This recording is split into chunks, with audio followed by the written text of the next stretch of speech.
જય શ્રી રામ બધા ભક્તોને। આજે આપણે એવી શક્તિની વાત કરવા જઈ રહ્યા છીએ જે પોતાના ભક્તો ઉપર અપરંપાર કૃપા વરસાવે છે। ખુખા મેળીમાં એક એવી દેવી શક્તિ છે જે પોતાના ભક્તના વિશ્વાસ, હિંમત અને શ્રદ્ધાની પ્રેરણા આપે છે।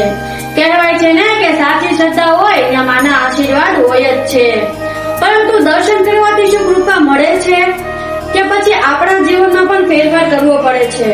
આપણા જીવનમાં સત્ય, હિંમત અને સદાચારનું જીવન પણ જરૂરી છે। ભક્તિ, વિશ્વાસ અને શ્રદ્ધા હોય અને નામ જપ હોય તો જ તેમાં આશીર્વાદ આપતા હોય છે। આ બધું ચાલ્યા જ રાખે છે સંસારમાં। આજના આ પ્રવચનમાં આપણે જાણીશું કે ખુખા મેળીમાંના કેવા આશીર્વાદ મળે છે અને સાચા ભક્તમાં શું ગુણ હોય છે અને ભક્તિનું મહત્વ શું છે તે આપણે જોઈશું। જો તમને આ વિડીયો ગમ્યો હોય ને તો અંત સુધી જરૂર સાંભળજો અને આવી ધાર્મિક અને ભક્તિમય તમને વાતો ગમતી હોય તો આ ચેનલને સપોર્ટ કરવાનું ભૂલશો નહીં। ખુખા મેળીમાં ઘણીવાર પ્રવચનમાં કહેતા હોય છે કે તમે ભક્તિ કરો, શ્રદ્ધા રાખો એટલે તમારું કામ બધું પૂર્ણ થાય છે। ભક્તિનો રંગ જેને ચડે ને એના ઉપર શ્રી રામ ભગવાનની કૃપા હોય છે। જો તમે ગમે ત્યાં માનતા રાખો અને શ્રદ્ધા તમે સાચા હૃદયથી રાખો ને તો તમારું કામ અવશ્ય પૂરું થાય છે અને માતાજી કામ કરતા હોય છે। ખુખા મેળીમાં એ પણ કહેતા હોય છે કે સુખ દુઃખમાં ગભરાવું નહીં। ગમે એવી પરિસ્થિતિ હોય, ગમે એવી પરિસ્થિતિમાં તમે હાર માનશો નહીં અને તમે હિંમત રાખો, તમે અંદરથી મજબૂત બનો અને બધી તમને સફળતા મળી શકે છે। કોઈ પણ સમયે, કોઈ પણ પરિસ્થિતિમાં તમે નામ જપ કરો। ખુખા મેળીમાં કહે છે કે રૂપિયો, ધન, દોલત, પૈસા આ બધું સમય જતા વયું જવાનું છે। એટલા માટે ભૌતિક સુખ આપણા માણસને હોય જ છે। માણસને ભૌતિક સુખ સતત ને સતત જોતું જ હોય છે। સુખ શું છે કે બધી વસ્તુ આપણને મળી જાય, આપણી મનોકામના પૂર્ણ થઈ જતી હોય છે, આપણી માનતા પૂરી થઈ જતી હોય છે। જે આપણી ઈચ્છા હોય એ બધી ભગવાન પૂરી કરે છે, એ આપણે સુખ કહેવામાં આવે છે, એટલે ભૌતિક સુખ કહેવાય છે। બરાબર છે?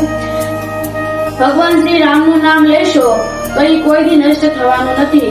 સમય પ્રમાણે ગમે એ પરિસ્થિતિ આવે, તમે નામ જપ કરો તો એ કાક ની કાક રસ્તો એનાથી મળે જ છે અને એ જન્મો જન્મ નામ જપ આપણી સાથે જ રહે છે। એનાથી જ તે આપણું કર્મ સારું થાય છે।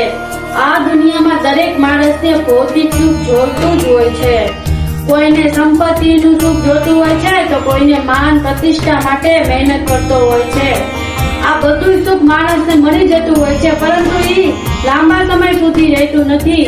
એ ક્યારેક ને ક્યારેક તો નષ્ટ થતું જ હોય છે। લાંબા સમય સુધી રહે અને આપણી સાથે રહે અને જે કર્મથી જોડાયેલું સુખ છે એ રામની ભક્તિ છે।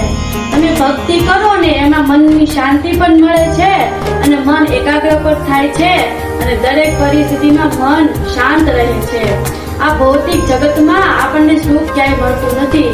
ગમે એવા અમીર હોવી, ગમે એટલા પૈસા હોય, બધું આપણી પાસે હોય છે પરંતુ મન ક્યારેય શાંત થતું નથી। મન શાંત થાય છે તો એક ભક્તિમાં જ થાય છે, એટલે સતત રામનું નામ જપ કરવું જોઈએ। જ્યારે માણસ ભક્તિમાં મન લગાડે છે ને અને ત્યારે પ્રાર્થના કરે છે અને હૃદયમાં ચિંતા, ભય એ બધું ધીમે ધીમે નીકળી જતું હોય છે અને સાથે સાથે અહંકાર પણ નીકળી જતો હોય છે। ગમે એવી મુશ્કેલી પરિસ્થિતિ કેમ ન આવી જાય, ગમે એવી પરિસ્થિતિ આવે ને તોય આપણને એમ થાય છે કે ભગવાન આપણી સાથે જ છે। જો આપણે ભક્તિ કરીએ, શ્રદ્ધા રાખીએ ને તો આપણે બધી મુશ્કેલીઓમાંથી મન મજબૂત બની જતું હોય છે અને ભક્તિ હશે ને તો જ આપણને બળ આવશે।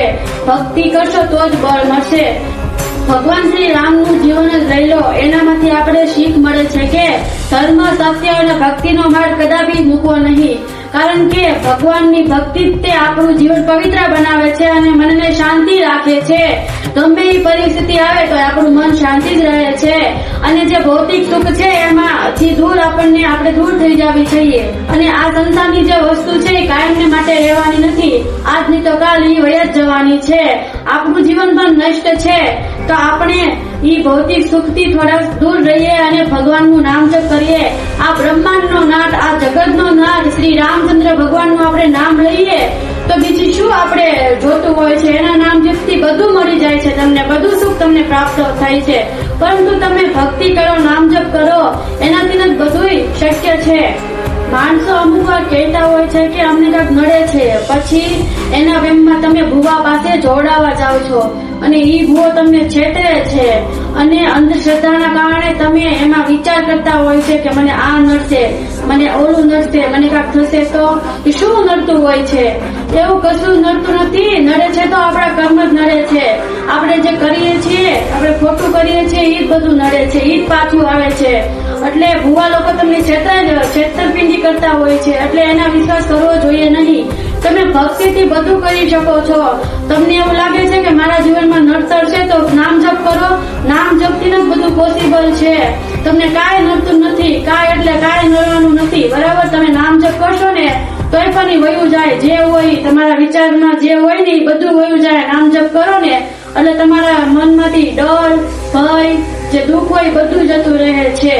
એટલે કોઈ પાસે જવું નહીં જોવડાવવા, ઈ ખોટું છે. બાળેજા ધામમાં સાક્ષાત રામચંદ્ર ભગવાનનો બિરાજમાન છે અને સતત ને સતત દિવસે ને દિવસે ન્યા ભક્તો વધતા જાય છે. માતાજી પ્રવચન કરતા હોય ત્યારે પબ્લિક કેટલું બધું હોય છે કે પ્રવચન સાંભળવા જતા હોય છે. દૂર દૂરથી ઘણા બધા પ્રવચનો સાંભળવા આવે છે અને માનતાઓ પૂરી કરવા આવે છે.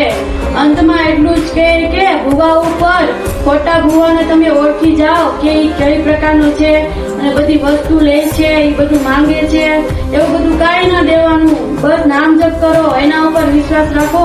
આ બ્રહ્માંડના જગતના નાથ ઉપર તમે વિશ્વાસ રાખો, એનાથી જ બધી સૃષ્ટિ ચાલે છે અને એનું નામ જપ કરો. અંતમાં એટલું જ કહીશ કે સારા કર્મ કરો, સારું વિચારો. જય શ્રી રામ બધાને.